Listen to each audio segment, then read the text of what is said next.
Mr. Speaker, glad to be here with you again in this august house, the Parliament of our Republic, to perform for the third time the pleasant duty of fulfilling my constitutional obligation by giving honorable members and the Ghanaian people a message on the state of the nation. In accordance with protocol and convention, it's good to see that First Lady Rebecca Akufo Addo, Vice President Muhammadu Bawumia, Second Lady Samira Bawumia, spouse of Mr. Speaker, Mrs. Alberta Okoye, Chief Justice Sophia Akufo, and Justices of the Supreme Court, Chairperson Nana Utosubo II, and members of the Council of State, Chief of Defense Staff, Lieutenant General Obi Akwa, Inspector General of Police David Asante Pietu, and service chiefs are all present. Speaker, the House is duly honored by the welcome attendance of the former presidents of the Republic, the first and fourth presidents of the Fourth Republic, Their Excellencies Jerry John Rawlings and John Dramani Mahama, former First Lady, Her Excellency Nana Konadu Adjuma Rawlings, and the Dean and members of the Diplomatic Corps. Mr. Speaker, the House will also take note of the passing last year of some distinguished citizens of our country. Vice President Kwesi Bekoe Amisa Arthur, UN Secretary General Kofi Annan, Senior Minister J.H. Mensah, Justice of the Supreme Court Justice V.C.R.A.C. Crab, PNP Secretary Mr. K.B. Asante, and the Poet Laureate Professor Atukwe Okai. May their souls rest and abide in the bosom of the Almighty until the last day of the resurrection, when we shall all meet again. Amen. Speaker, I hope the House will bear with me, as I have a lot to say, and I may take quite some time. A month ago, almost to the day, I was in Yendi, fittingly attired as a self-proclaimed Prince of Gabon, Prince Abu Dhani, the first of that lineage, to witness the installation of Yana Muhammad Abukari II as the overlord of Gabon. Thousands of our compatriots were there to share in the joy of the occasion. It was a ceremony that many had despaired we would ever see. But a new Yana, accepted by the two gates of Abudu and Andani, was installed on that day. It brought to an end decades of feuding that laid low the proud and ancient kingdom of Gabon. It was a happy day, and it marked the climax of a long, tortuous journey and a hard grind on the part of many people through the years. 2 years ago, when I had the honor to become president of our country, I decided to summon all the resources of the state and my own energies and make a concerted effort through the dedicated patriotic committee of eminent chiefs that had been working on the problem for the last 17 years to find an acceptable solution. With the blessings of the Almighty, we had a breakthrough, and this led to the month-long series of events that will climax in the installation on 21st January 2019. So, Speaker, I was not looking to be accorded any special title or accolade, and I was certainly not looking for praise. I did want to do whatever I could to make sure that this long-running sore that was such a blight on Gabon and Ghana, and which dragged down the development process in our country, could be resolved and we could move on. We spent enough emotional stress, enough time, enough energy, and enough money on the Dagbon dispute. I wanted that amount of emotion, that time, that energy, and that money to be spent on trying to make Dagbon and Ghana prosperous. I'm grateful for the hard work and wisdom of the eminent chiefs, Tufor Setu II, Asantehene, the Nairi, Na Bohugu Abdullah Mahami Sheriga, Overlord of Mampugu, and the Yabongra, Tutumba Boresa Suleiman Jakwa, Overlord of the Ganja State, all of whom I salute, and for the support of many people in this house on both sides. And I pray that we all continue to build on this achievement and midwife the process until peace becomes part of the fabric of Dagbon. The Minister for Chieftaincy and Religious Affairs intends to use the momentum of the Dagbon settlement to tackle the other protracted chieftaincy disputes in the country, hopefully, for resolution. Mr. Speaker, in order to reinforce and support the process of reconciliation and the restoration of peace in Dagbon, I have decided that this year, the official 62nd Independence Day celebration will be held in Tamale on 6th March. This will be the first time in our nation's history that the celebration is being held outside of our national capital of Accra, and I'm very much looking forward to it. Mr. Speaker, this past week, the grounds of Jubilee House, the seat of our nation's presidency, have resounded to a lot of celebrations as we mark the handing over ceremonies of the constitutional instruments to the 6 new regions in our country. It's taken 18 months of very hard work and very complicated maneuvering to get to where we are today. Again, the requests and agitations for creation of new regions have been long-standing, and we have somehow never got around to dealing with them. The first petition for the creation of OT region, for example, dates back to 1954. Mr. Speaker, it was time to deal with these outstanding issues so that we could go ahead with the business of developing our country. The creation of the 6 new regions opens up the country and ensures that no one feels cut off from the center. Mr. Speaker, no corner of this country is being left behind. It is for this reason that we have created the 3 developmental authorities. It is for this reason that we have realigned the national budget to ensure that every constituency gets to see the equivalent of $1 million a year for priority projects.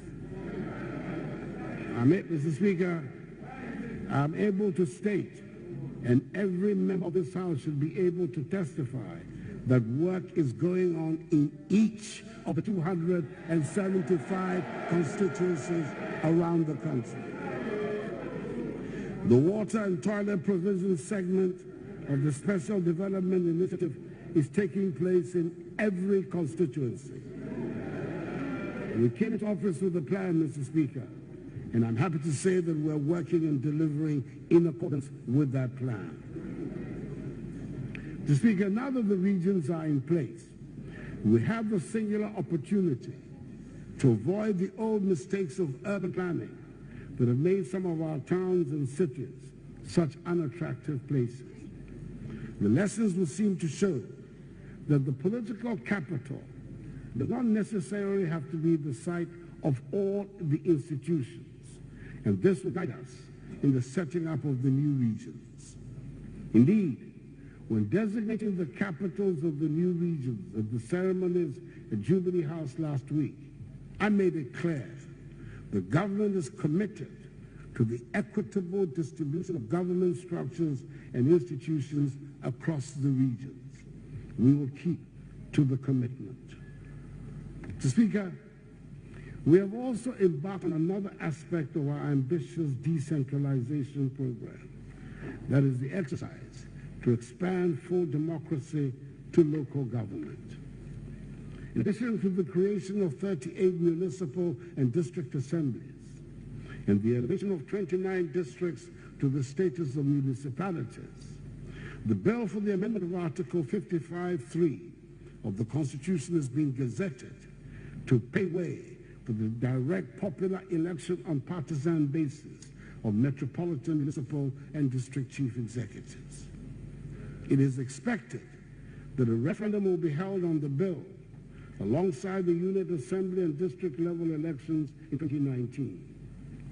I am calling respectfully, Mr. Speaker, for a repetition of the bipartisan support that made possible the hugely successful outcomes in the referenda for the new regions to ensure the success of the impending referendum. Furthermore, a multidisciplinary panel of experts is being assembled to plan, cost, schedule, and help implement a roadmap for the election of MMDCEs. We're committed to devolving more and more power to the Ghanaian people. Mr. Speaker, the economy is at the heart of all we seek to do. It is the success of the economy that will guarantee an improvement in the quality of the life of our people. I believe we are now all agreed that the fundamentals have to be sound if the economy is to flourish. We just concluded a program with the IMF, and with continuing discipline, we shall sign off on the deal in April. This is the 16th time Ghana has had to go to the IMF in the 62 years of her independence. Mr. Speaker, we cannot make the progress we all desire unless we are consistent and disciplined in the management of our economy. The yo-yo nature of the boom and bust has not helped us achieve our goal of sustained prosperity and lift us out of poverty.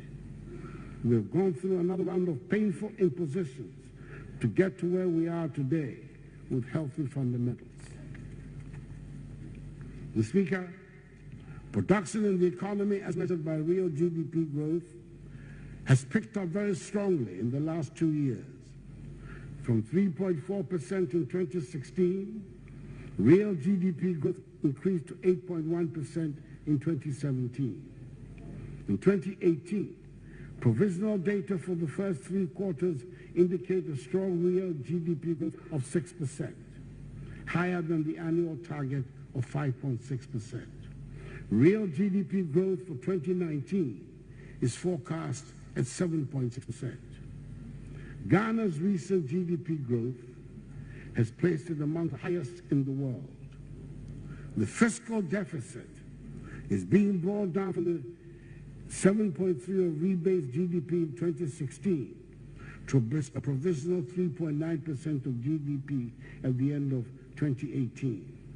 The debt to GDP ratio has declined from the 56.6% of GDP in 2016 to 54.8% at the end of 2018.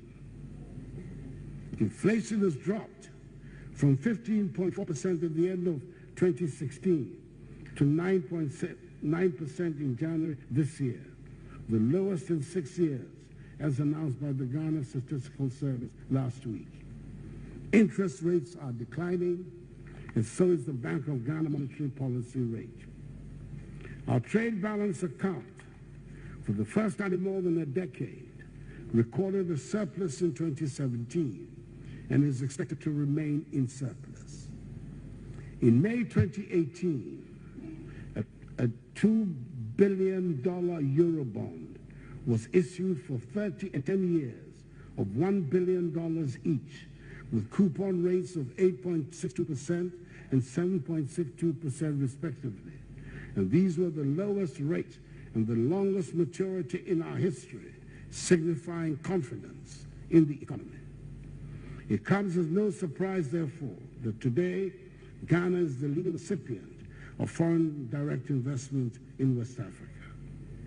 Mr. Speaker, these are good figures. And as we prepare to exit from the IMF program in April, we expect impressive figures and good performance to continue. We are very much aware that this is not the first time we have had such a good set of figures, but we're determined to do things differently this time around. We have imposed on ourselves fiscal discipline, we're paying off legacy debts, and deepening good governance practice, and business confidence is growing. We will maintain the discipline and bring progress to our country. We've decided to institute a legal framework to help with the discipline. We've passed the Fiscal Responsibility Law at 982, capping the deficit at 5% by law. And some 2 weeks ago, I inaugurated the Presidential Fiscal Responsibility Advisory Council, chaired by the eminent respected economist, Dr. Paul Akufo, former governor of the Bank of Ghana and former deputy director of the Africa Department of the IMF, with some of the finest and most reputable economists of our country as members. Its purpose is to advise the President on relevant additional measures needed to maintain fiscal discipline. We have done this because we know the temptation to go on a spending binge will always be there. We know election years will come around and there'll be pressure on government to splurge, and persuasive arguments will be made that you have to stay in government to be able to implement your programs. However, I am bent on running a responsible administration, mindful of the next generation and not merely the next election. In the meantime, our efforts are bearing some fruits, and the world has taken notice of the improvement in our economic fundamentals. In September last year, after almost a decade, we received our first sovereign credit rating upgrade from Standard & Poor's, S&P. This upgrade saw us move from B- to B with a stable outlook. In December 2018, we also hosted the Managing Director of the International Monetary Fund, Madam Christine Lagarde, a visit that was historical in every sense, as this was the first time that an IMF Managing Director had ever stepped foot on Ghanaian soil. Mr. Speaker, revenue mobilization poses the biggest challenge in the management of our economy, with the tax exemption policy in particular proving to be an Achilles heel and a growing menace to fiscal stability and revenue generation. In the last 8 years, tax exemptions in respect of import duty, import NHIL, and domestic VAT have grown from 392 million cedis, that is 0.6% of GDP in 2010, to 4.6 billion cedis, that is 1.6% of GDP in 2018. These figures do not include exemptions from the payment of corporate and individual income taxes, concessions on tax rates, petroleum tax reliefs, customs tax exemptions enjoyed by diplomatic missions, and waiver of processing charges at the ports. If we continue at this rate, in less than 16 years, half of Ghana's revenue base will be given away as tax exemptions. Mr. Speaker, this is not sustainable, and we intend to do something about it to reverse the trend by introducing suitable measures that may disrupt the easy and comfortable arrangements that many have become accustomed to, but which we have to take to ensure that we have the firmest of foundations for the economic takeoff that has escaped us for so long. Speaker, workers in the public sector began the year on a good note after receiving a 10% increase in their salaries, on top of the 11% increment of 2018. 41,000 workers in the informal sector were also enrolled onto Tier 3 pension schemes, with pensioners seeing an average increment of 11% in their monthly pension schemes, with the lowest income bracket receiving a 14.7% increment. Last year, the Youth Employment Agency, YEA, engaged some 107,000 youth in various employment modules, with an additional 125,000 set to engage this year. Mr. Speaker, to consolidate further the relations between the social partners in the post-INF era, the government will shortly sign a landmark social partnership agreement with the organized labor, the Trades Union Congress, the Ghana Employees Association, and government, represented by the Ministries of Finance and Employment and Labor Relations, to provide a medium for building a sense of cohesion, trust, self-management, frank and open discussions to champion the course of development. Mr. Speaker, the fight against child labor has chalked some modest success. Through the implementation of the second phase of the National Action Plan of Action 2017-2021, Ghana has been moved up from the Tier 2 watchlist position of the Trafficking in Persons report to Tier 2 in 2018. Mr. Speaker, our ports remain important national assets, and we must manage them to improve trade and to the benefit of all Ghanaians. The government has introduced reforms at the port to improve efficiency. Among others, we introduced the paperless operations of the ports, and goods can be cleared within 1 to 3 days. Going forward, we have set ourselves the goal of making our ports the most competitive in West Africa. In this regard, some further reforms will soon be announced by government to enhance the competitive position of Ghana's ports and impact on the cost of living in our country. Ghana may be the toast of the world because of its economy. We've all accepted that these economic fundamentals are the foundation upon which our people will become prosperous. But if they are uneducated or poorly educated, then prosperity will continue to elude them. Mr. Speaker, a sudden injection of oil revenue or a rise or fall in the price of gold or cocoa can make a dramatic difference to your financial situation. But there are no shortcuts to having an educated and skilled workforce.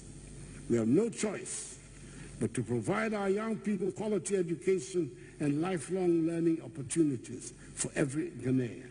It is the only way to ensure prosperity and to protect our democracy.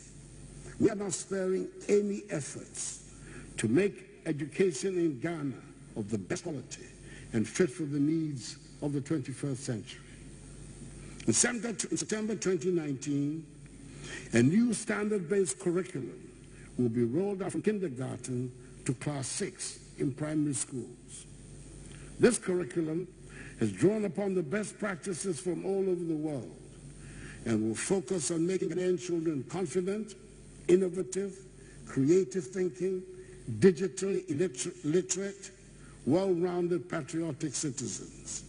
Mathematics, science, reading, writing, and creativity are therefore at the heart of this new curriculum. Mr. Speaker, poverty should not be an excuse for any Ghanaian child not to reach their full potential.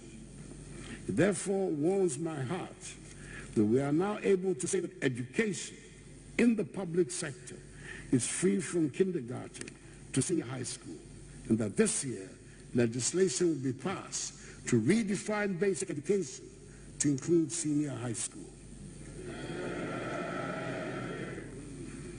Young people have to have options on which career path they choose. And I'm glad to announce that all is set for the construction of 10 state-of-the-art technical and vocational education training centers this year.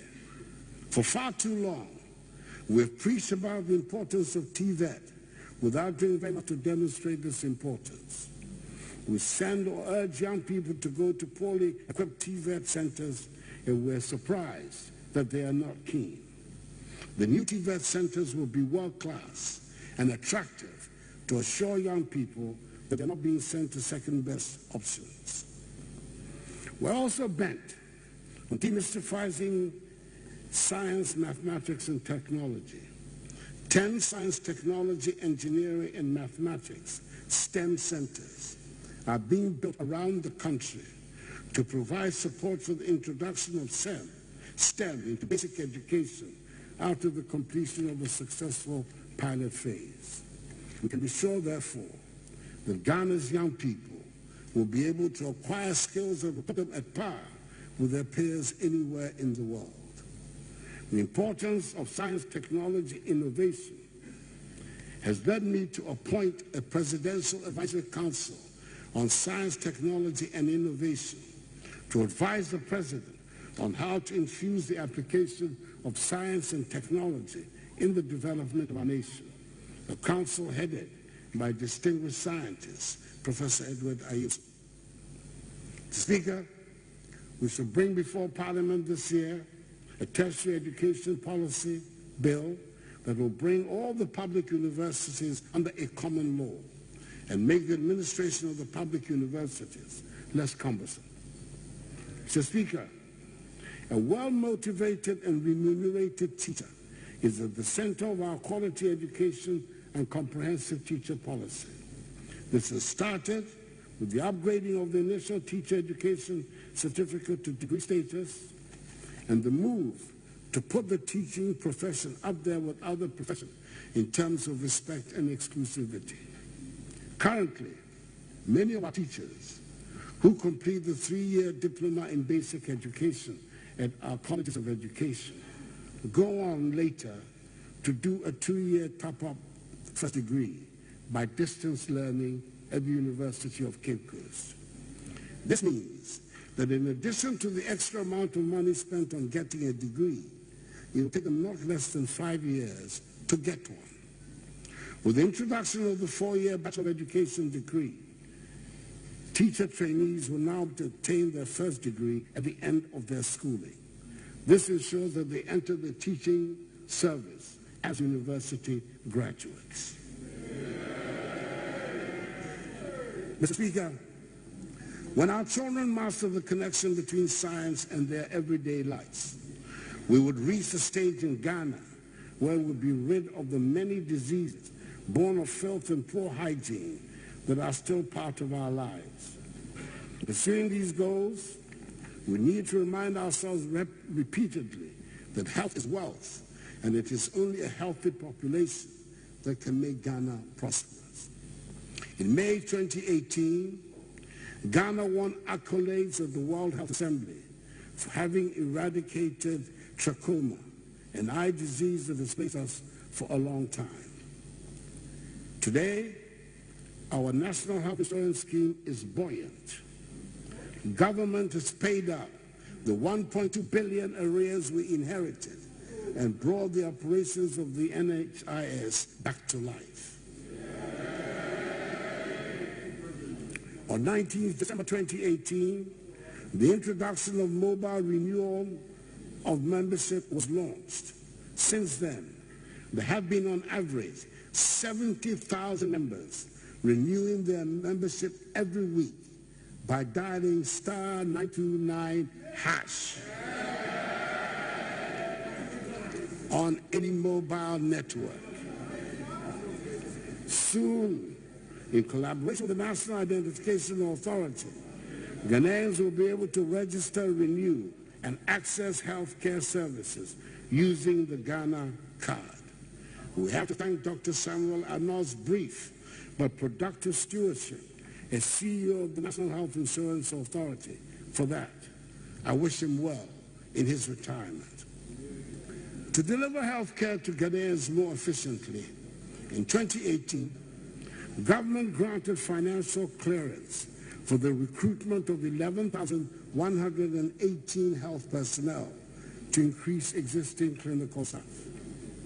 To augment the efforts of clinical staff, in September 2018, the Ministry of Health received further financial clearance to employ 14,524 nurse assistants, clinical and preventive. These nurse assistants belong to the tranche that passed exams in 2016 from government health training institutes and have commenced to work by 1st February 2019. The Minister of Health is working to obtain financial clearance for the recruitment of the 2017 and 2018 graduates. The health delivery system will be significantly strengthened by the expected arrival in June of 275 ambulances, i.e. one per constituency, to make treatment of emergency cases more effective. Drone technology has also been introduced into that system to help deliver essential medicine, blood and blood products to remote communities. We still face problems of inadequate infrastructure in our health establishments. We have problems of numerous structures at various stages of completion that cannot be finished and brought into use because newer structures are being started and there's no money to finish the ones started earlier. To speak again, this is a long-standing problem that is a mark of our underdevelopment. We will not ignore or sweep the problem under the carpet. We're dealing with it and we will complete them. Ghana's hard-working nurses and doctors will do their best, as they have always done, to make sure we get the best health care. But it behoves on each one of us to look after ourselves better. Apart from exercising and taking our regular health checkups seriously, it is imperative that we eat healthy diets to prevent diseases that are caused by choices of nutrition. Mr. Speaker, when we're dealing with matters of good health, we must necessarily move on to shelter and housing. There is an acute shortage of user-friendly, decent housing for people in middle and low-income brackets in our country. This is a long-standing problem that gets worse with each passing day. It is time to tackle the issue and find a resolution. We're starting with the completion of the many abundant projects dotted around the country. A consortium of local banks has raised $51 million to fund the completion of the social housing units started by the Akufo administration in 2006 at Koforidua, Tamale, and Ho. The Saglemi housing project, started under the last NDC government, is also high on our list of priorities this year. The 5,000 units in office would boost our housing numbers. We're therefore establishing the value for money issues surrounding the project in order to reconcile the number of houses built with the schedule of payments made and accelerate delivery. The 2019 budget made provision for the construction of 200,000 housing units and a database of local and foreign developers that has been created to help make this policy a reality.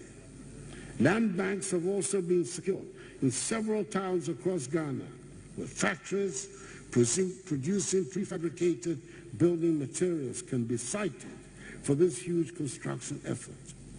There are many well-intentioned projects that ended up pricing out the low-income earners who were supposed to be their beneficiaries.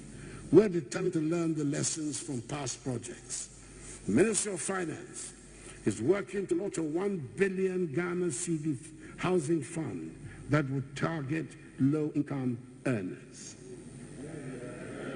Mr. Speaker, government will continue with the other housing projects with the police, armed forces, and government workers across the country through agencies like the State Housing Corporation. The most exciting news on the housing landscape, though, is the drafting of plans to regenerate Nima, which holds the dubious title of being Accra's first slum. It has, of course, progressed very much since those early days, even if it has been unable to shake off the urban slum title. I'm a proud resident of Nima myself. And I'm extremely excited that the regeneration plans will not dislodge or dispossess residents, but rather transform Nima into a well-laid out residential area with full amenities. I'm looking forward to it.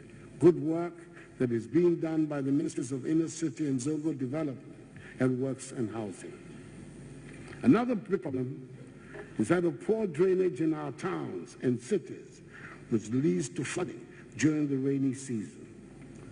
Then there's the serious problem of sea erosion along the coast that endangers the lives of our coastal people. It is time to deal with these long-term problems and find long-lasting solutions, and we're doing just that. The Odona storm drains in Accra, which have caused many tragedies over the years, are now being re-engineered by a team of experts who will give it a permanent fix. The Ditchamso drainage system is also on our list of priorities, and a bid has been put out for experts to transform it into a more efficient system. Our ongoing coastal protection projects are proceeding in Addo in the western region, Blekusu, New Takrady Phase 2 in Elmina, Dansoman, Axim, and Disco. This year, we'll also begin others in Amalfo, Kuma, Dansoman Phase 2, Komenda, Anomabo, Cape Coast, Mensa Guinea, Ningo Prampram, New Takrady Phase 3, Apam, Kokrobite, Botiano, Blekusu Phase 2, and Abuaze Shama Phase 2, Maritime University, Nongwa, Takrady, Enyanui, and Isipon. Mr. Speaker, we're putting in place plans to avert the perennial flooding caused by the spillage of the Bagri Dam, which has resulted in the constant loss of lives and property over the years. In the short term, the salting of the White Volta will be undertaken this year, in conjunction with discussions with the Burkinabés to regulate the flow of the spillage and mitigate its impact. The Ministry of Works and Housing will in the coming week receive a report on the feasibility study conducted by the Chinese company Sino-Hydro for the construction of the dam at Pualugu to serve as a receptacle to hold the volume of water spilled from the Bakri Dam for irrigation purposes and also for the generation of electricity. This will be the permanent solution to the Bagri Dam problem. The requisite approvals will be sought by the Ministry from Cabinet and Parliament to permit the beginning of the construction of the Pualugu Dam. Mr. Speaker, if there's any government that has been on the side of persons with disabilities, it is my government. We have increased the share of the District Assembly's Common Fund to persons with disabilities from 2% to 3%. And we have also ensured the implementation of our pledge of employing 50% of the persons who manage the country's toll booths from amongst persons with disabilities. That's how. Mr. Speaker, we're continuing with the initiative to improve the creative arts sector. We've also worked to finalize the Creative Arts Bill, leading to the setting up of the Creative Arts Fund. For the first time in 2018, government provided support to the Creative Arts Council and the Creative Arts Masterclass to build capacity of creative arts practitioners has also commenced. The Eastern Regional Theatre has been completed and work is currently ongoing towards the construction of the Kumasi Theatre. Mr. Speaker, considering how often Ghana is in the news, usually for good reasons, we have not been able to attract as many visitors to our country as we should. We're making a special effort from now onwards to attract tourists into our country. Under the See Ghana, Eat Ghana, Wear Ghana, and Feel Ghana campaign, the Ghana Tourism Authority recorded a 20% growth since its launch to cover to over 600,000 visitations to various tourist sites. The World Bank has approved a $40 million grant to support the Tourism Ministry and its agencies to help upgrade tourist facilities. In September 2018, in Washington, D.C., in front of the Congressional Black Caucus of the United States Congress, I proclaimed 2019 as the year of return, commemorating the 400th anniversary of the arrival of the first 20 West African slaves in the Commonwealth of Virginia, in what was to become the United States of America. We intend to use the symbolism of this year of return to bring together Africans, persons of African descent, and all well-wishers and lovers of freedom to strengthen the commitment to ensure that the blots in our history, i.e. the transatlantic slave trade and slavery, never reoccur. In response to this proclamation, some 17 African-American Hollywood celebrities visited Ghana over the Christmas in December 2018. The year-long campaign, being coordinated by the Ghana Tourism Authority, is expected to increase arrivals considerably. Training across the entire tourism sector is also receiving priority. The Hospitality Training Institute has been renovated and reopened in July 2018 to provide needed training in the hospitality and tourism sectors. Under Tourism Attractions Upgrade Project, several tourist sites, including Elmina Heritage Bay, Axin Fort St. Antonio, at St. Manson Slave River, Tetakwashi Cocoa Farm, Bonsu Abertun, Kintampo Waterfalls are undergoing upgrades. The draft legislative instrument on sites and attractions is currently undergoing final stakeholder consultations. This will ensure world-class standards are set and maintained at all tourism sites and attractions. Mr. Speaker, the greatest attraction of our country is its people. Yes, we have castles and forts, we have waterfalls and dramatic mountain ranges, we have breathtaking beaches and historical sites that reduce visitors to strong emotions. But it is the people of Ghana and our welcome attitude that are the strongest attractions to visitors. We should never forget that we all have a responsibility to make visitors to our country feel welcome. In this year of return, when we have invited the world to visit, I would urge each one of us to make a special effort to make a visit to our country a memorable one. Our music, our foods, our clothes, and the quintessential Akwaba smile will make a visitor to our country come back again and again. Mr. Speaker, but there are things that many of us do that will put off any visitor from visiting our country, no matter how attractive the geography or the history might be. I refer especially to some of our sanitation habits. Mr. Speaker, public resources must be channeled into ventures that generate wealth and not spent on avoidable expenditures.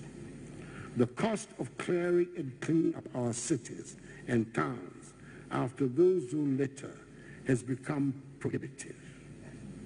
The littering habit seems to be more predominant in cities and urban areas and mercifully largely absent in the villages.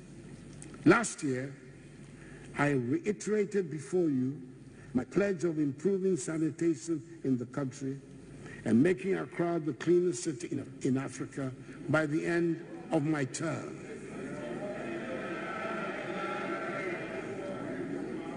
I said by the end of my term.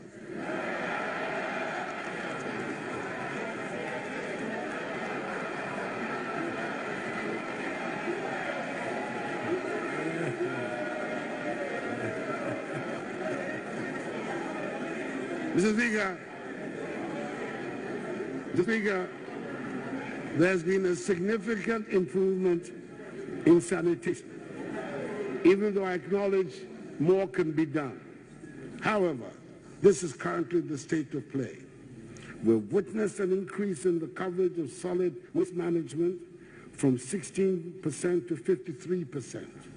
And over the course of last year, 35,862 household toilets were built, as opposed to 1,698 in 2016. We'll intensify our efforts at making Accra a clean city. In 2019, apart from continuing educating and sensitizing people, we intend to use the bylaws to enforce cleanliness. The Ministry of Justice and the Ministry of Sanitation are working together to try sanitation offenses. People who litter would be tried and punished, and so would those who steal litter bins from our streets. We're launching a national sanitation brigade to help us carry this out. And through this vehicle, we will not only keep our towns and cities clean, but we'll also provide jobs for our young people. Once waste is properly and efficiently managed, we can then explore how to use the waste collected to advance the economy of our nation.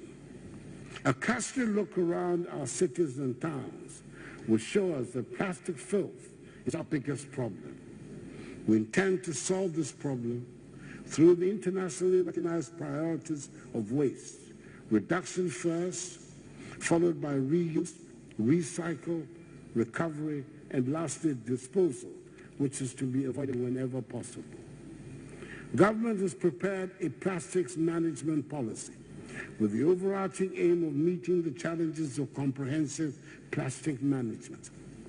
About 82% of Ghana's plastic waste would be readily recovered and recycled with existing technologies into value addition products in high demand locally and within the West African region.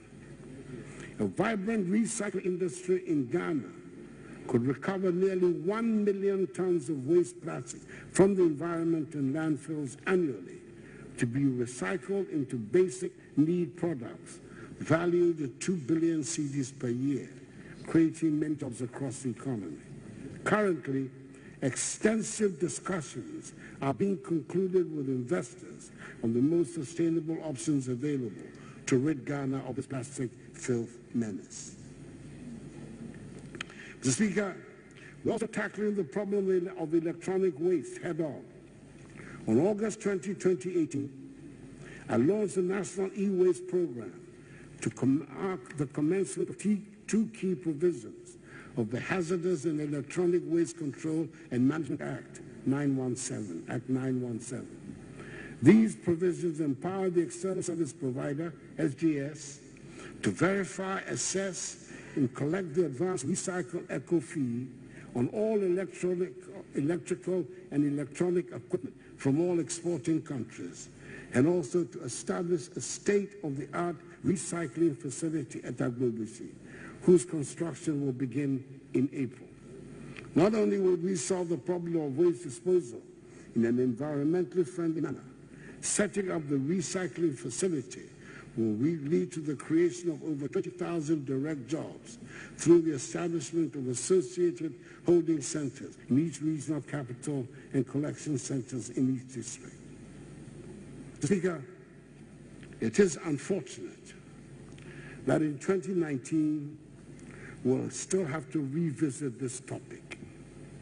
But open defecation cannot be a characteristic of a country that is working to be transformed economically and to be counted amongst the developed nations of the world.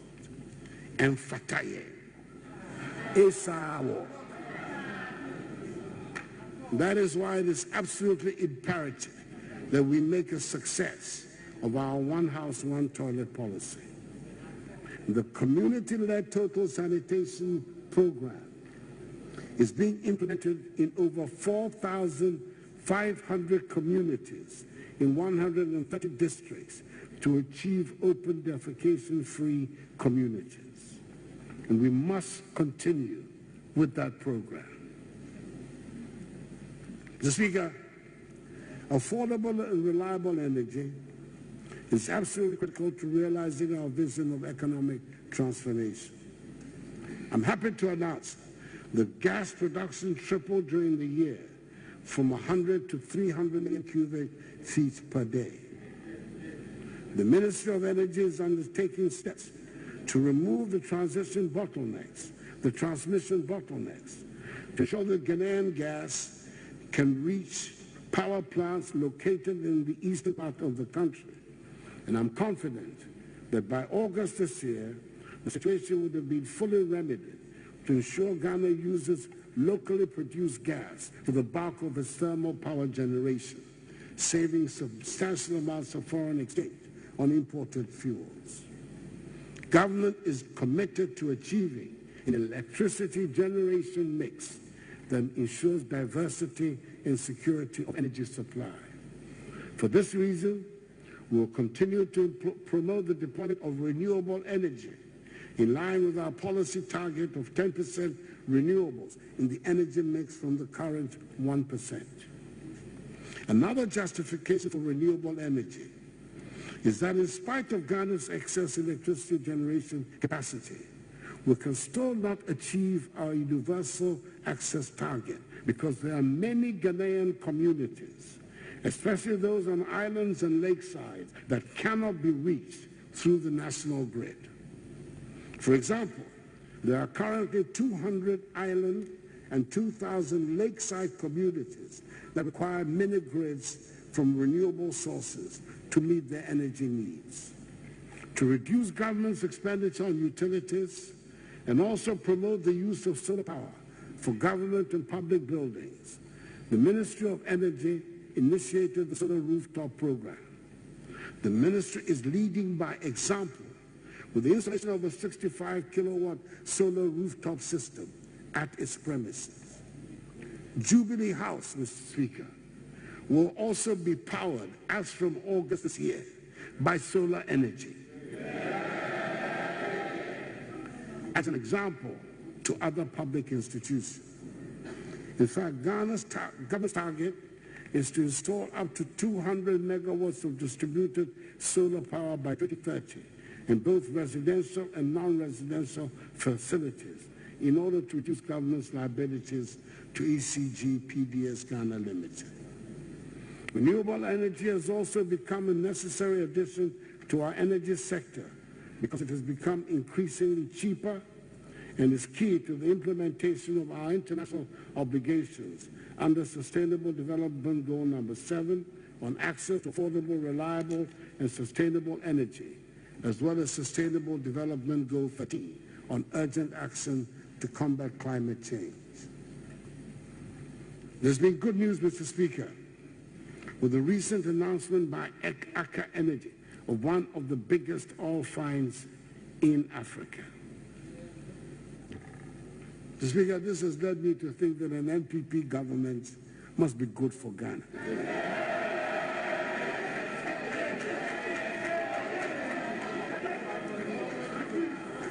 After many years of our looking and almost giving up, it took an NPP government to discover oil in 2007.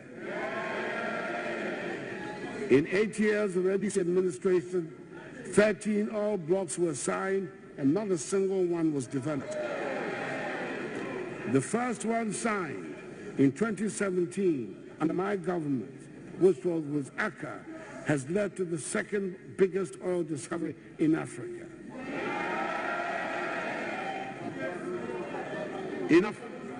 Enough to make a believer of anyone, I might say. Mr. Speaker, there's no avoiding the fact that the oil industry, unfortunately, has a reputation for corruption.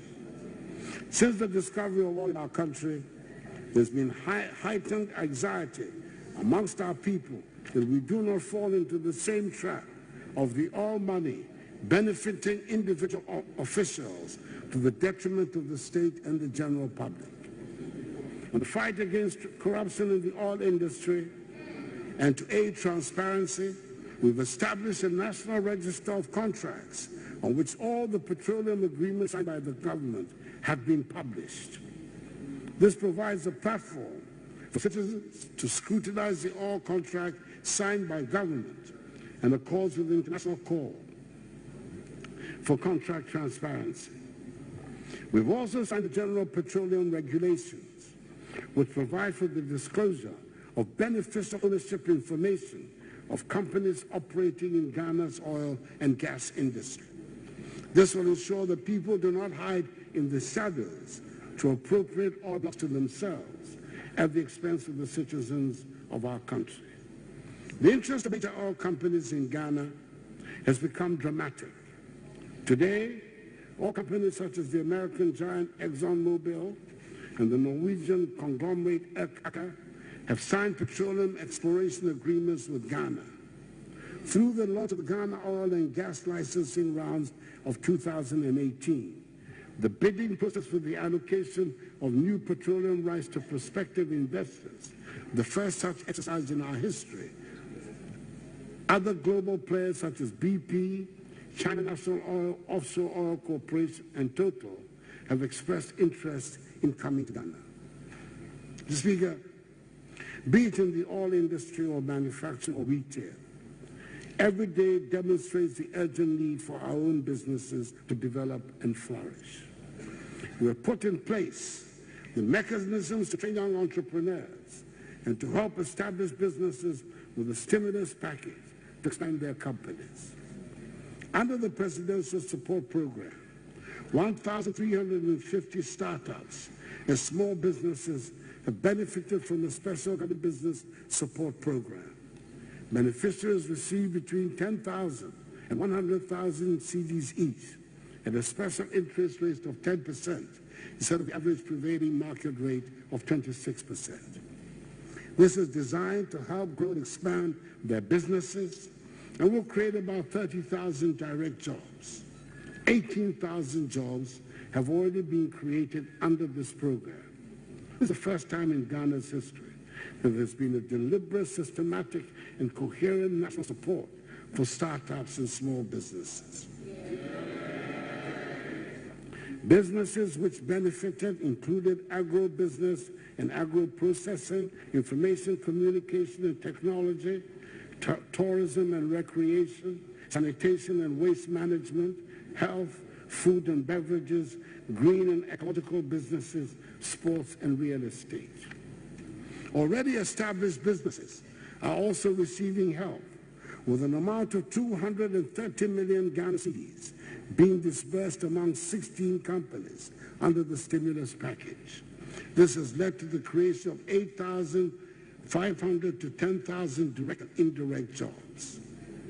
Proof, if someone needed, that we're getting something right and generating the right atmosphere to attract foreign business, has come with the announcement that 3 major international automobile manufacturers, Volkswagen, Nissan, and Sinotruk, have signed MOUs to establish assembling plants in our country. Renault is also conducting feasibility studies on establishing an assembly plant in Ghana, as is Toyota. We will outdoor in March the National Automotive Policy, spelling out the terms, conditions, and incentive package for participating in Ghana's new automobile industry, which will also apply to indigenous car assembly companies. Mr. Speaker, our local textile industry has been struggling for years, and many textile companies have indeed gone under. We have decided to give it a major stimulus to help put it on a strong footing. The local textile industry is therefore being granted a zero-rated VAT on the supply of locally made textiles for a period of 3 years. We have put in place a tax stamp regime for both locally manufactured and imported textiles to address the challenge of pirated designs and logos in the textiles trade.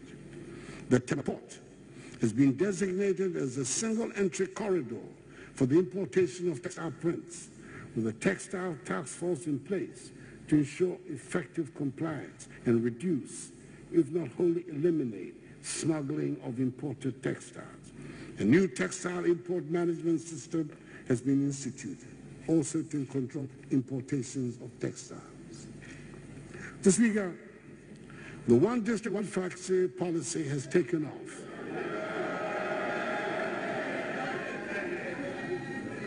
And 79 factories under the scheme are at various stages of operation or construction. Another 35 are going through credit appraisal. All told, there's a lot of activity going on under the scheme, and it has awoken the interest of young people to go into manufacturing business. Under the Rural Enterprises Program, funded by the African Development Bank and the International Fund for Agricultural Development, IFAD, 50 small-scale processing factories will be established by the end of the year in 50 districts across the country, particularly in areas where there's evidence of significant post-harvest losses. These will be owned and managed by organized youth groups with technical support from the Ministry of Trade and Industry. Mr. Speaker, small and medium-scale enterprises form the base of businesses in our country, and financing has been the bane of their operations. Maslow was established in 2006 to meet a critical need by providing the type of small-scale loans needed by these small-scale enterprises at reasonable rates. Sadly, Maslow was undermined by base political considerations and endemic corruption, and the center was almost run down completely. I'm glad to report that Maslow has been revamped and is getting back to do what it was set up to do. There's been strict adherence to credit procedures and prudent management of the credit recovery process. These have resulted in a recovery rate of 89% of loans administered under a pilot scheme introduced.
It has obviously been noticed that interesting things are happening at the successfully restructured Maslow, and that is why the center was allocated an amount of 200 million cedis in the 2019 budget.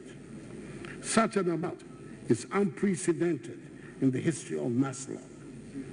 In 2019, Maslow will give increased attention to youth startup businesses, vegetable farming, poultry, piggery, and fish farming. Mr. Speaker, the incidence of bad government methods that almost collapsed Maslow has unfortunately affected the running of many businesses generally, and the financial sector in particular. The banking sector has gone through what can only be described as a traumatic upheaval. Again, Mr. Speaker, the woes of the banking sector have also been a case of long-standing bad practices that was previously been able to deal with, which we are now having to deal with in the most painful manner. The cleanup has cost the National Treasury 12.7 billion cedis, money we can ill afford, but which was necessary to sanitize the sector, minimize job losses, and protect deposits of 1,147,336 Ghanaians and their businesses and the people they employ. The banking sector has emerged stronger from these developments, has begun to inspire confidence in this. In all this, I've been anxious that our local banks are helped and given as much support as possible, which has been done. But I will not be on the side of criminal behavior if that is discovered. I would urge that we are all patient for the investigations to be made in a calm manner. Again, while I'm on the subject of rogue activities in the banking sector, this is probably the time to mention the men's gold debacle. This is a tragic phenomenon that appears to have occurred in plain sight and affected a lot of people, in spite of warnings from official institutions. As the authorities try to unravel the intricacies of what happened, I admonish all Ghanaians to learn the necessary lessons for the future, even as state institutions work to bring a resolution to the matter, and those who are seen to indulge in criminal activities are brought to justice. Last week, I inaugurated the Presidential Financial Stability Advisory Council, an interinstitutional consultative coordination body which groups together all the regulators of our financial system and whose purpose is to advise the President on the measures to be taken to preserve the stability of the financial system. The existence of such a body would have forestalled the emergence of the men's gold saga and will make it difficult in future for any such scheme to get off the ground. Mr. Speaker, during times like these of banking and business upheavals, agriculture appears even more attractive. It is more predictable, and the soil and plants and animals far more reliable than sharp figures. The past 2 years have shown that when a government takes deliberate measures to support agriculture, it pays healthy dividends. There has been food, and for the first time in a long while, we had more than we needed. It was not that long ago that Ghana was in the humiliating position of having to import maize from her landlocked Sahelian neighbors and plantain from Côte d'Ivoire. Thanks to the program for planting for food and jobs, admirably organized by that outstanding Minister for Agriculture, Dr. Oluso Efriye Akoto, this House stands informed that in 2018, exports of food crops such as cassava, rice, yellow and white maize, soya, plantain, cowpea, and yam were made from Ghana to Burkina Faso, Togo, and Côte d'Ivoire in considerable quantities. We had a bumper harvest of produce, and last year we did not import a single grain of maize.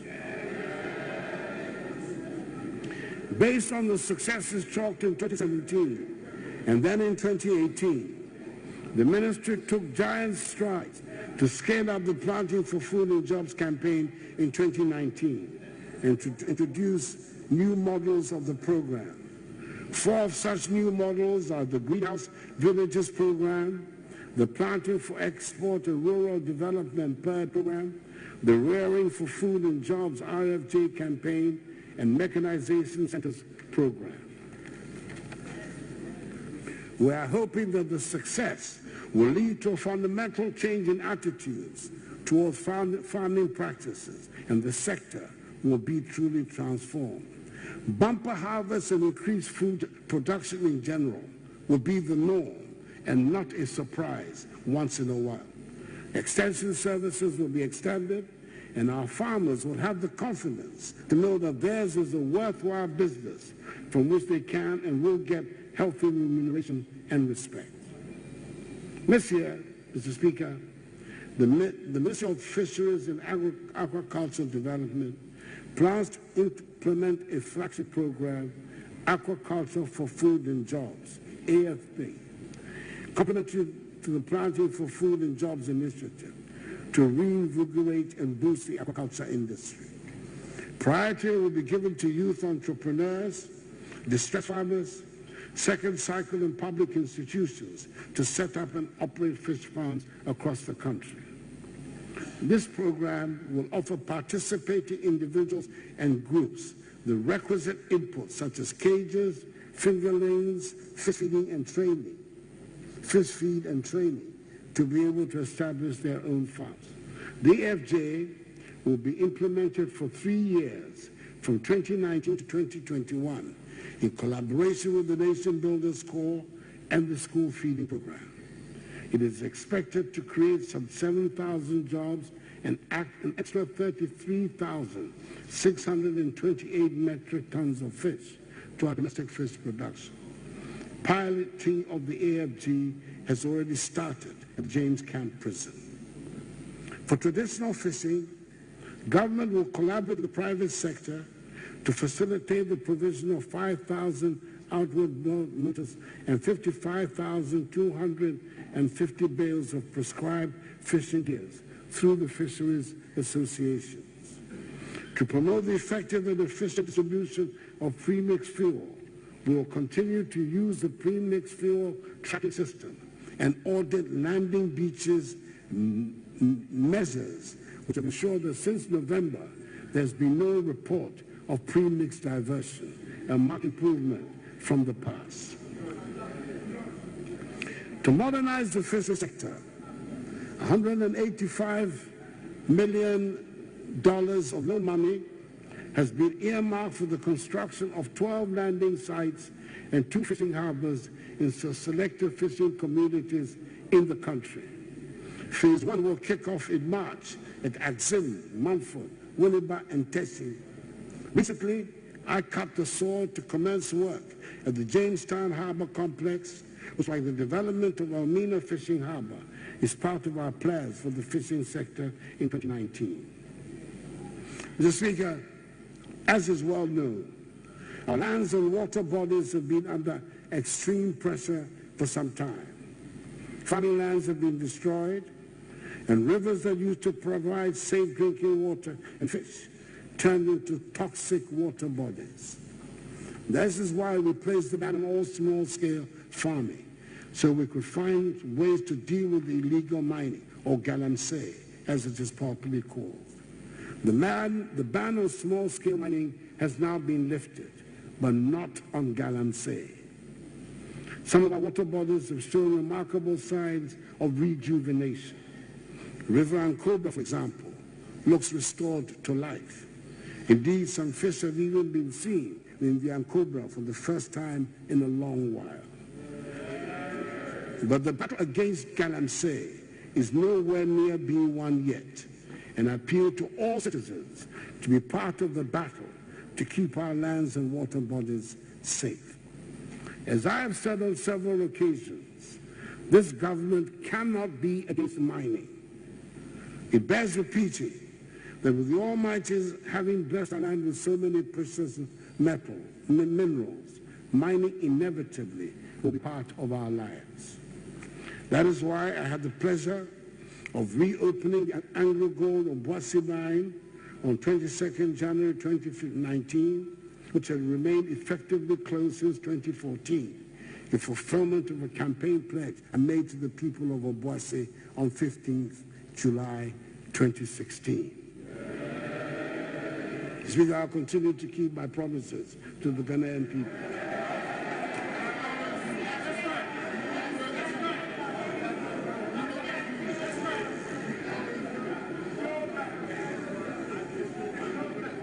Mr. Speaker, in order to help Anglo Gold Ashanti secure the needed investment for this project, government provided a number of fiscal incentives and guaranteed the stability of the project against changes in the legal environment, especially in the early years of the mine's operations. The fiscal arrangements made this time has provided a more equitable balance between the interests of government and the investors. With an estimated 2,500 jobs to be created, Obuasi is being brought back to life again. And this time round, under the new management of Anglo Gold Ashanti, the development of Obuasi will reflect the wealth its soil produces, like its other counterparts in other mining cities around the world. The Speaker, we intend also to mine at long last our bauxite deposits in order to establish an integrated aluminum industry in Ghana. The Ghana Integrated Aluminum Development Corporation, a statutory corporation, has been set up with the support of Parliament to spearhead Ghana's commitment to create an integrated aluminum industry. Since its formation, the leadership of the corporation has been working tirelessly with transaction advisors and other stakeholders to ensure the objective of achieving an integrated aluminum industry is executed in a timely manner. A request for proposal is ready to be sent out to the market by the end of this month. This request will solicit proposals from investors interested in backing government to develop various components of the integrated aluminum industry in Ghana. Taking cognizance of the fact that achieving an integrated aluminum industry agenda requires the uninterrupted and competitive supply power to the industry, government is in the process of negotiating special arrangements to supply power at internationally competitive rates. This arrangement is expected to be approved by Cabinet and subsequently, hopefully by Parliament soon. The same model is being used for the exploitation of our iron ore deposits, which together with our considerable manganese deposits can enable us found a steel industry to serve our country and the region. A data center, the first of its kind, now exists at the Minerals Commission, which will allow prospective investors and partners to express every information regarding the bauxite deposits and the aluminum industry. The Minerals Commission is in the course of creating an equivalent data center for our iron ore deposits. Mr. Speaker, the security services are at the forefront of keeping us and our nation safe. Let me pay homage to the men and women of the services for the sterling work that they do. The Ghana Armed Forces, in collaboration with the police and other security agencies, have been in operations Calm Life, Cowleg, Halt, Conquered Fist, Congon, Citadel, Ahojo, and Vanguard. I echo to you, men and women of the armed forces. Ghana is proud of you. Your hard work is contributing to making our nation a safe place. I'd like to mention the improvements that have been registered in dealing with nomadic herdsmen. The Ghana Armed Forces assisted the national security to embark on Operation Roadstar, and as a result, a 40-acre cattle ranch has been constructed to accommodate 6,000 cattle at Wawasi in Afran Plains, reducing considerably the tensions in the area with the nomadic herdsmen. There are plans to replicate these ranches in other parts of the country. Government is pleased to fulfill this promise to the military personnel by increasing the United Nations peacekeeping troops contribution allowances from 35 United States dollars to 35 United States dollars, from 30 to 35 United States dollars per soldier per day. And as promised, we'll continue to pay the troops regularly at operational areas. We'll continue to modernize and provide the equipment needed by the military to help them carry out their mandate effectively. Tomorrow, I'll be presenting to the Ghana Armed Forces 50 Ankai buses, the first tranche of the 138 staff and operational vehicles of various categories, and 26 dispatch motorbicycles. This year, we'll provide the Army with 30 Otoka armored personnel carriers and 6 fast patrol boats for the Navy. We'll also provide improved training facilities by transforming the military academy into a world-class institution and expand the housing project from 16 flats to 44 and begin constructing 160 two-bedroom apartments across the country. This year, we will also complete and commission the 500-bed military hospital in the Ashanti region and begin the third phase of this project. Mr. Speaker, the amendment of LI 1332, which is seeking to change the length of service of the men and women of the other ranks of the Ghana Armed Forces from 25 to 30 years, and the associated career progression plan has been reviewed, laid, and passed by Parliament, and will be implemented this year as planned.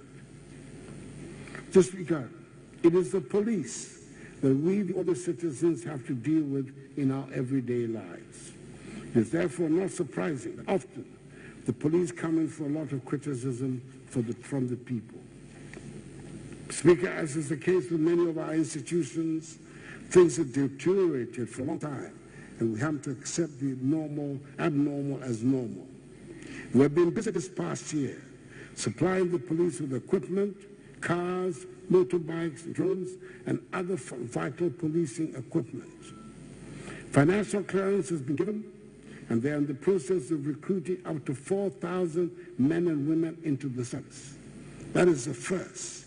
Gradually, we're increasing the police numbers, and the service, too, is waking up to its responsibilities and offering more training to the officers. I look forward to a better trained, better equipped, and happier police service that has the respect and cooperation of the people. Mr. Speaker, we need this well-trained police service if we're to abide by the rule of law. I'm aware of the frustration of many of the delays in the justice delivery system, which are the result of a multiplicity of factors which we're trying to address. And this must be the appropriate time and place to mention the abysmal state of the lower courts around our country.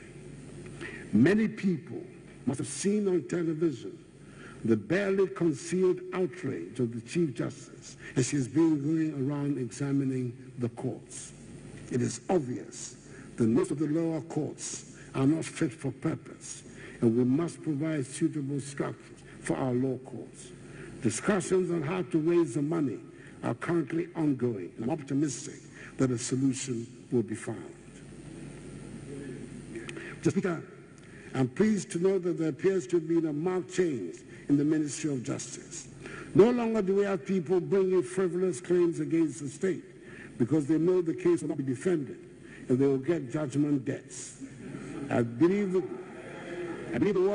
word is now out that every claim against the government will be vigorously defended, and the state will no longer be the soft touch it used to be for people to get suspiciously large judgment debts awarded to them. Mr. Speaker, I'm happy to state that, as you know, Parliament virtually completed its deliberations on the Right to Information Bill, and that any moment from now, the nation will hear the news of its long-anticipated passage. I will happily assent to it as soon as it is brought to my table. Mr. Speaker, we all await the special prosecutor to start his work. It is in everybody's interest that we know that any accusations of corruption in public office will be vigorously investigated and prosecuted if the prima facie evidence is there. This should be an essential feature of the governance culture of our country. For myself, I know the special prosecutor to be a responsible public official who will act when he is ready. Mr. Speaker, Ghana remains an active player in international affairs, especially in the region of West Africa and on the continent of Africa. Ghana's voice is loud and clear on issues at international fora. Good neighborliness underpins our foreign policy, and we try to be at peace with all. I've been intimately involved in trying to find a resolution to the difficulties in our eastern neighbor country of Togo, and we hope that they are coming to an end. Mr. Speaker, communications inside and with the outside are critical for the modern existence of any nation. Our roads inside the country and those leading out to our neighboring countries have been in a dreadful state for a long time.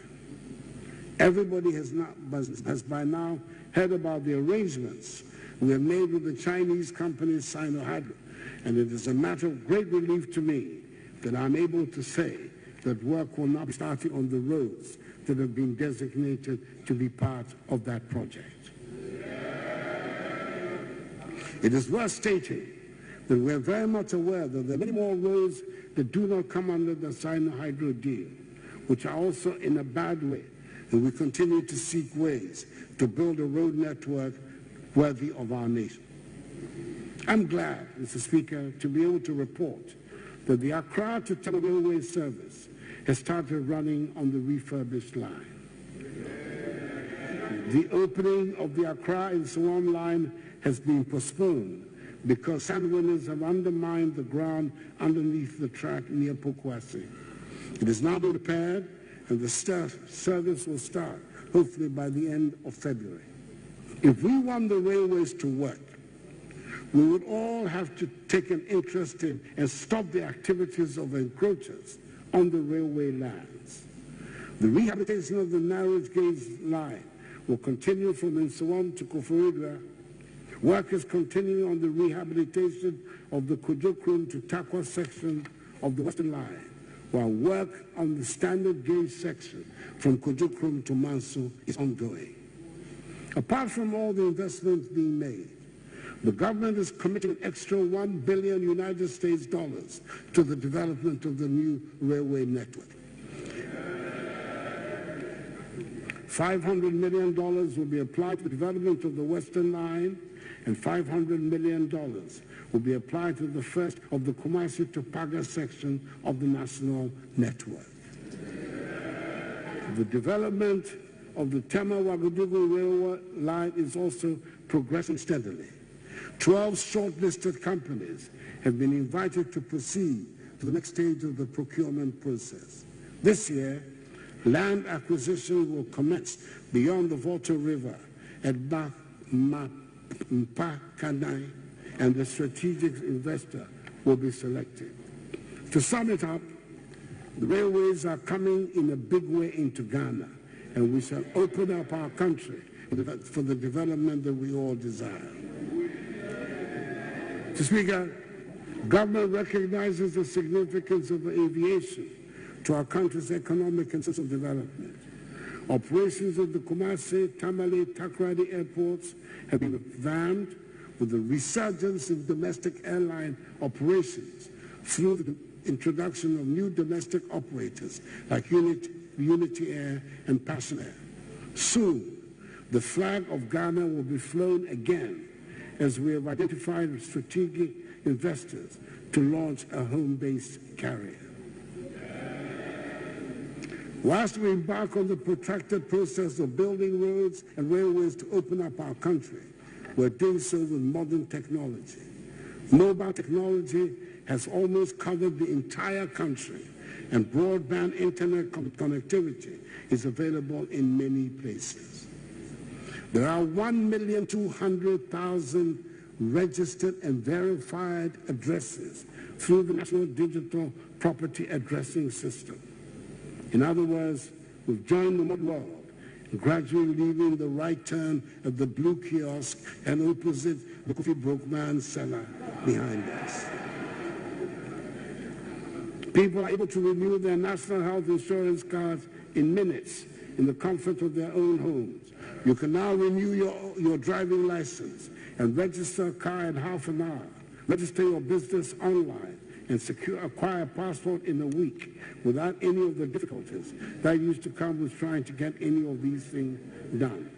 The National Identification Card, the Ghana card, has been issued to people in government departments and members of the security service, and this year the rest of the population will be registered and receive their cards. We're determined to join the digital world. Mr. Speaker, Ghana won last year the bid to host the 13th All-Africa Games. It presents our nation with the opportunity to upgrade sporting infrastructure in the country and position our nation as a preferred destination for the development of sporting disciplines on the continent. We began renovating and upgrading our sporting infrastructure, such as the Accra and Cape Coast Sports Stadium and the Azuma Nelson Sports Complex in Kaneshie, and the complete refurbishment of sports facilities across the country. Funds have also been released for the completion of the University of Ghana Sports Stadium, started by the Akufo-led MPP government, but abandoned soon after 2009. The Ghanaian people are also expectant of a return to normalcy of all football-related activities as soon as possible, and the Mobilization Committee is working to ensure that they meet the March deadline. Mr. Speaker, 3 months ago, a member of this Honorable House and the representative of Ayawaso West constituency, West Wogan constituency, died suddenly, throwing all of us into mourning.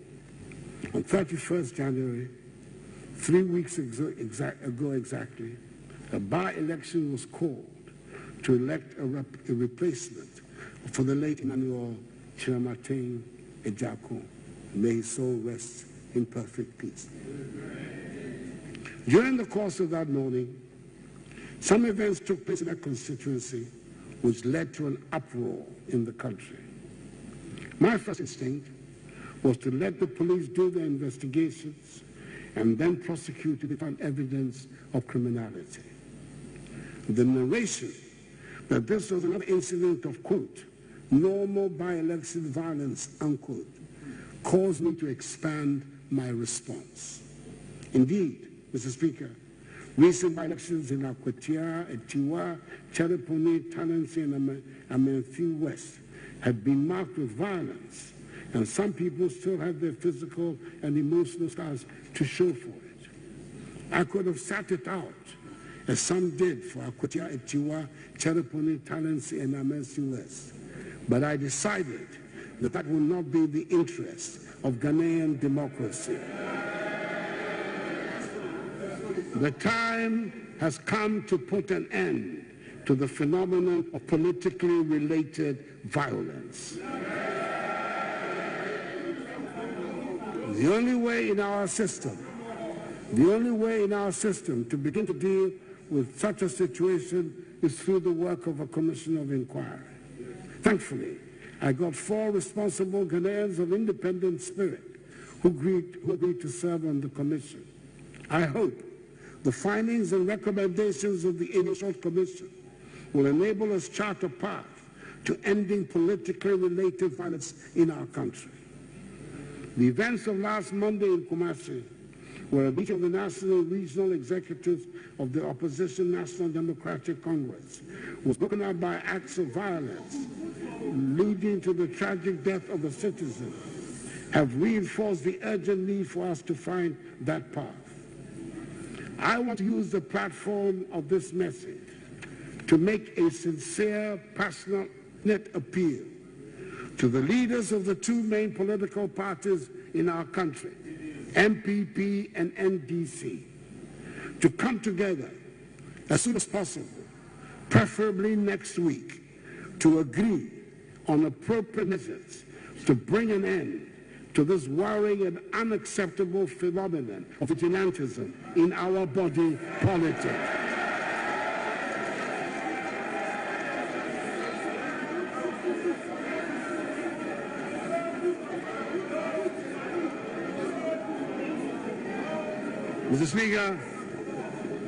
Mr. Speaker, I have asked the leadership of the MPP to extend an invitation to the leadership of the NDC for such a meeting.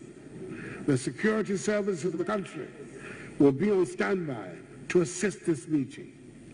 If voluntary disbandment by the parties is not feasible, then I will initiate legislation in the matter.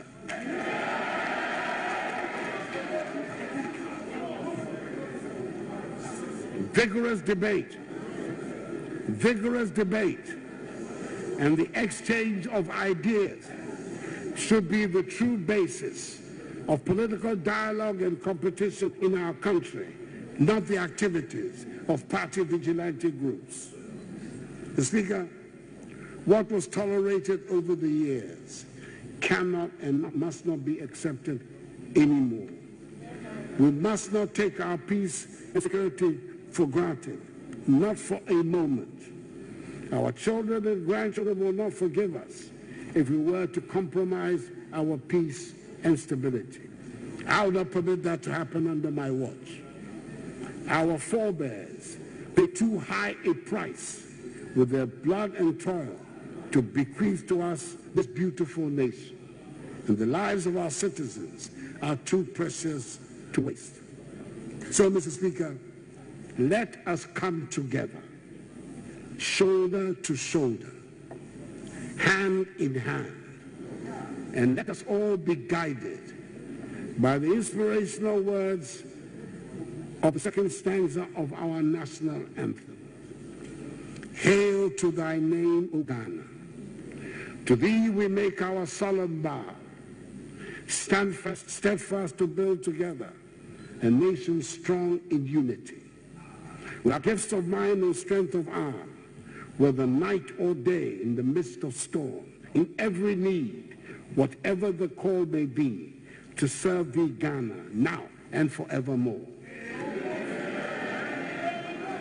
Mr. Speaker, we have our challenges, but our nation is in good health. I thank you for your attention. May God bless our nation.